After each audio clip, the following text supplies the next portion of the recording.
third and final science highlight this morning's session is a presentation by Tom Immel, and the title is Current and Future Opportunities for Space-Based Aeronautical Research. Okay, thank you, and I apologize for changing the title of my talk. I thought it was more along the lines, and I was reminded that this really was a science highlight that I was to be giving, so I took advantage of that to switch topics to something that I'm currently looking into, a study of Stormtime O plus redistribution and its connection, possible connection to magnetic storm strength. So this is a large departure from the last talk, but I think it's of interest, and actually, in the end, it's all connected. So I'd like to acknowledge my co-authors on this work. I will talk about the first findings of a study that we are doing on this topic, but I'd like to start with a history of the field in some respects to give you a feeling for why we're continuing to do research in this direction. And so I'll start with a brief history of space physics, and this will take 4 slides. And I know I'm missing quite a bit, but I am starting really where it all started, which was with the remarkable observations made near the turn of the century as we developed our capability to do ground-based observations that were scientifically relevant. There had been space physics comprised of people looking at the sun, seeing sunspots, and looking at their little needles suspended somehow on a string and saying, hey, that's moving and the sunspots are causing that. That was, of course, tongue-in-cheek. It was Edmund Halley was the first who made that connection. But with improvements in magnetometer that came actually from Gauss, who was the first to actually make a scientific magnetometer, and the deployment of such magnetometers in expeditions around the northern regions allowed Christian Birkeland to, this is data collected in 1882, with magnetometers he was able to plot the equivalent currents of the auroral zone from magnetometer stations located around the northern regions. So Christian did a lot of work in this regard, and he was able to actually develop a theory of field-aligned currents connecting currents from the magnetosphere into the ionosphere, completely absent of any observations that would tell you that. In fact, you can draw equivalent currents that are representative of the field-aligned currents, and that's what Sidney Chapman argued was exactly what was going on for many years. And only when we measured them in the 70s was Birkeland proved correct. So you can do a lot with ground-based magnetometers. Those are high-latitude magnetometers. The magnetometers at middle to low latitudes gave us other views on the magnetic storm and disturbances, well, what we came to be termed as a magnetic storm. And eventually, with the global nature of that disturbance, it became clear that this was an extraterrestrial source. It wasn't just localized in the aurora, but it was out in surrounding the planet. And Chapman and Ferraro determined that there was a ring current out there, hypothesized or shown in this cartoon, about that distance, though, relative to the Earth, that carried a current. And they understood in 41, we had a much better understanding of plasma physics, and that the gradient in the magnetic field is much stronger in the inner magnetosphere, and plasma that's convecting inwards will separate into its charged negative and positive components, and you get a current. Since the 30s, we've had enough scientific magnetometers at low latitudes with properly calibrated and recorded to put together a DST index, an index of a storm or the state of this ring current. D being disturbance and ST being storm. So, but they didn't know what the ring current was made of. By the time we actually went out and measured what the ring current was made of, everyone assumed it was solar wind plasma that had been captured in Earth's magnetosphere. The reality is quite different. With mass spectrometry and rockets that could carry us over the poles and eventually out into the magnetosphere, we found that it was found that there's a whole lot of oxygen out in the ring current.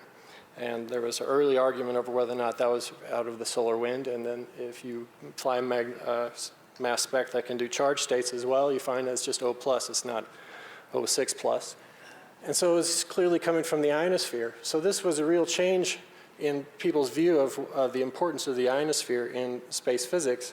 And in a major storm, what I'm showing here is 2.5 days of DST index for a major storm, 2.5 days of point-by-point evaluations of the abundance of oxygen, O+, and protons in the rain current. During that storm, you go from oxygen of less than 20% to, at the peak of the storm, just after 0 UT at this time, the major component of the rain current. And in fact, what you should take away from that is that a magnetic storm is entirely ionosphere. 80% of the current out there at that point is O+. It all came from the ionosphere.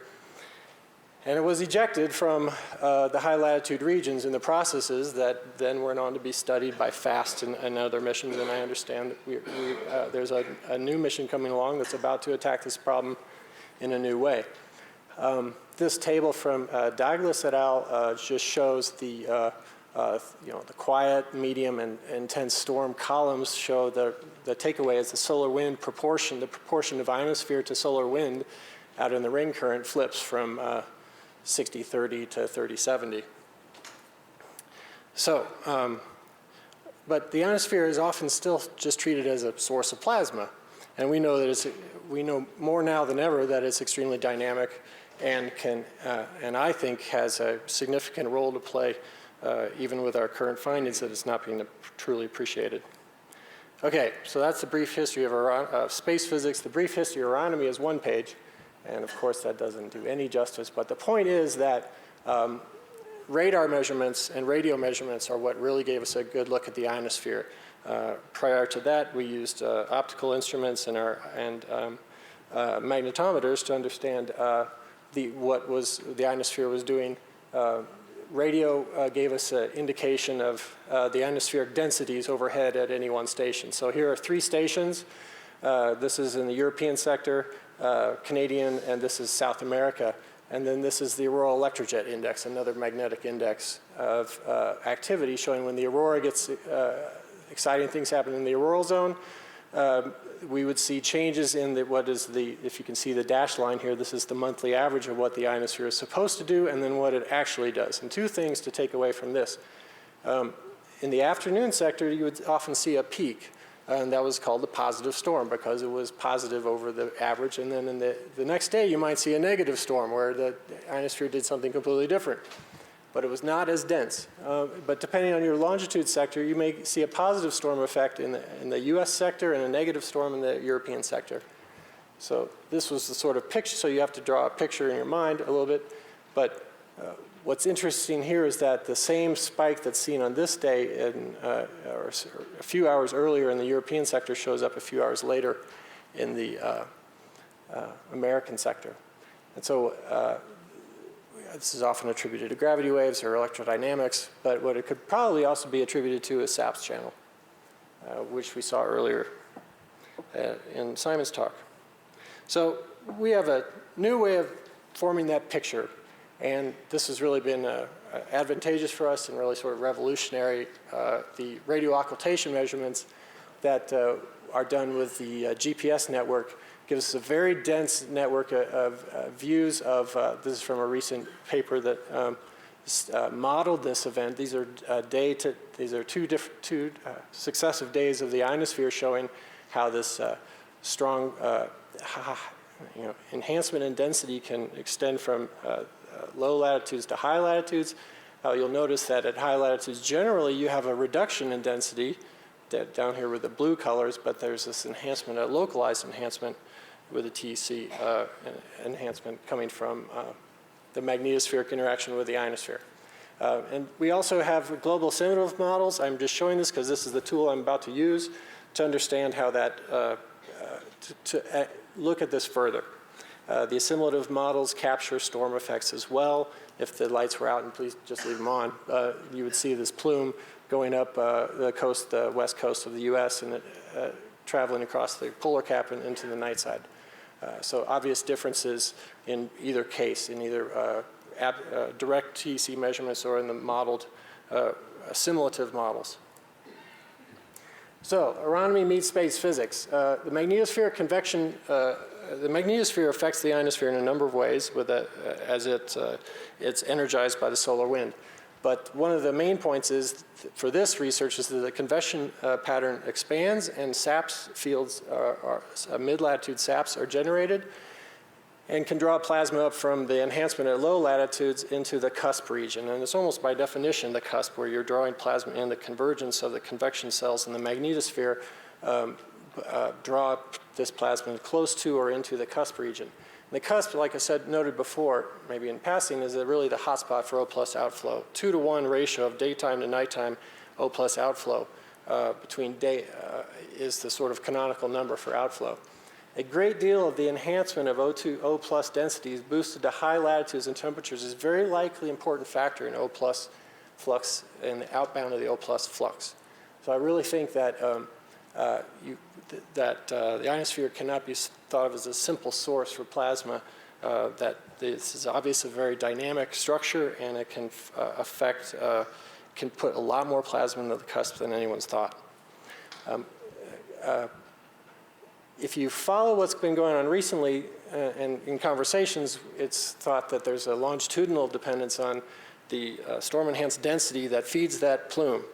And Anthea Koster and company did some work where they showed that for a few storms, showed that the density of the storm-enhanced density at mid-latitudes varies with longitude.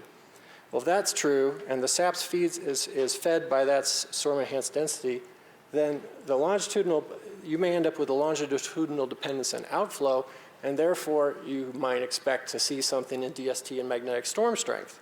So that's what I'm going to look at next. But first I want to back up and look at the total electron content. Now, anyone who knows me knows that I like to do this.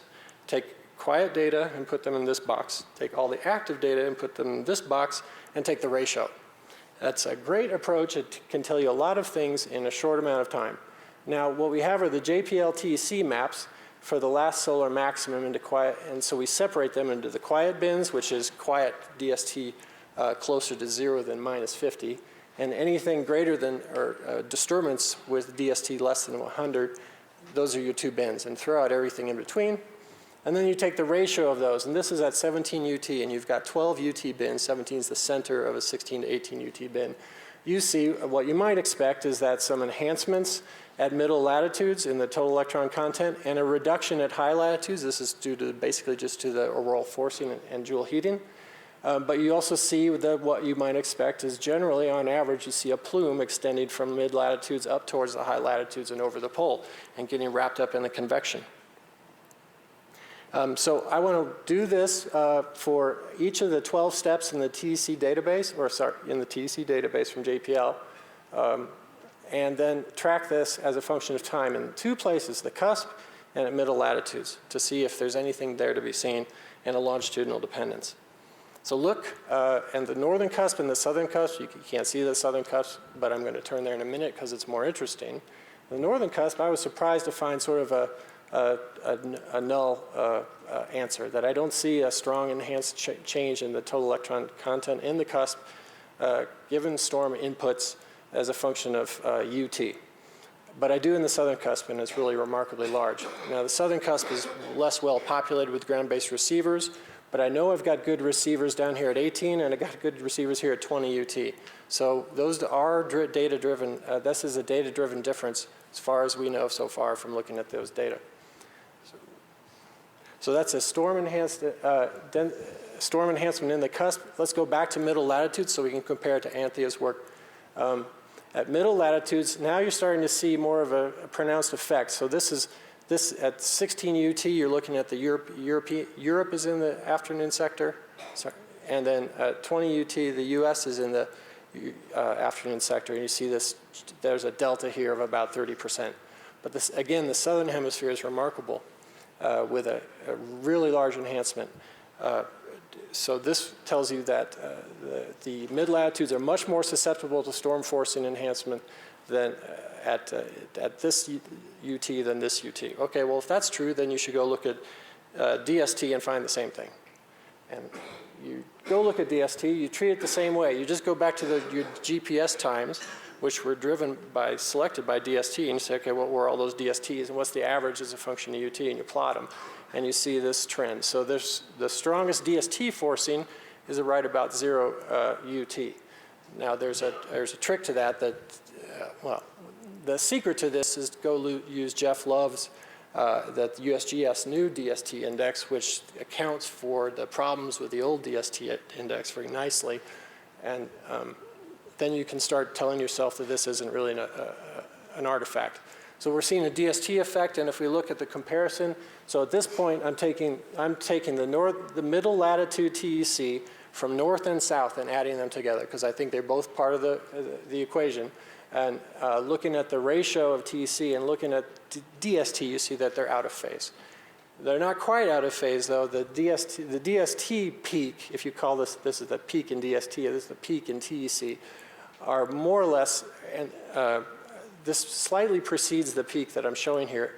The whole correlation is better if you shift TEC forward by 3 hours. So there's a 3-hour delay between the peak in TEC, if you just look at the correlations, and the DST. Now that fits nicely with the story of enhanced middle latitude and densities feeding a SAPS plume. Outflow is generated more than you would expect from any other sector, and that is ready out in the magnetosphere for energization. I think I'm going the wrong way. Okay, so I'm going to summarize. Characteristics, I think we can now almost call these classic characteristics of storm-enhanced densities and SAPS plumes are evident in the average storm time Jpltc maps. I did see, when I looked at the storm events, I see a mid-latitude enhancement and a plume coming up over high latitudes. So that gave me some confidence that I could proceed. Storm effects are most prominent in the 18 to 24 UT time frame, and surprisingly to me in the southern hemisphere. So the question is, why not the northern hemisphere? Is there a South Atlantic anomaly connection? This is where you may have rapid drifts driven by an electric field due to the low B field.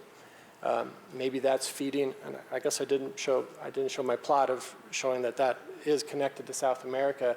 The enhancement 17 UT enhancement is connected to South America and up to the SAA. Why the differences in middle latitude and cusp signature timing? I definitely have a difference there.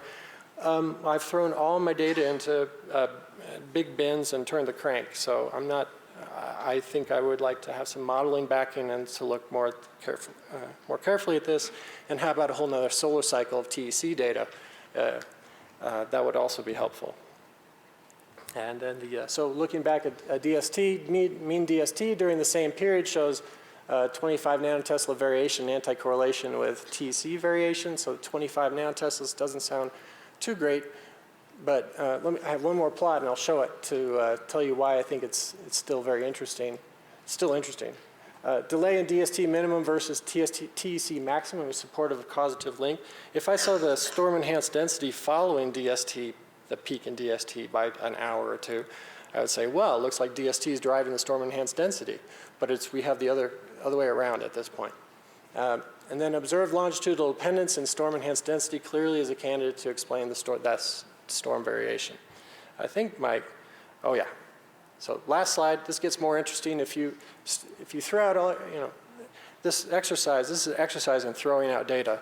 You throw out 99% of your data if you select for DST of minus 125. But if you do that, and you go back not through the GPS era, I was just looking at the GPS era, but if you go back to 1958, you have more DST data to deal with. And you look at, say, a seasonal dependence. This red line is what you get in northern summer. This is the DST, this is the TEC, or the DST variation in northern summer. Now, you say, well, this is really remarkable. You're showing me a 60 nanotesla variation in DST. And when does that happen? That's at 20 UT in the afternoon. That's July in the summer on the East Coast. Is anyone running their air conditioner out here? Because this is, it becomes interesting to talk about the effects of the ionosphere on magnetic storms and why you try to explain something like this that's clearly evident in the data. But I'll stop there. Thank you.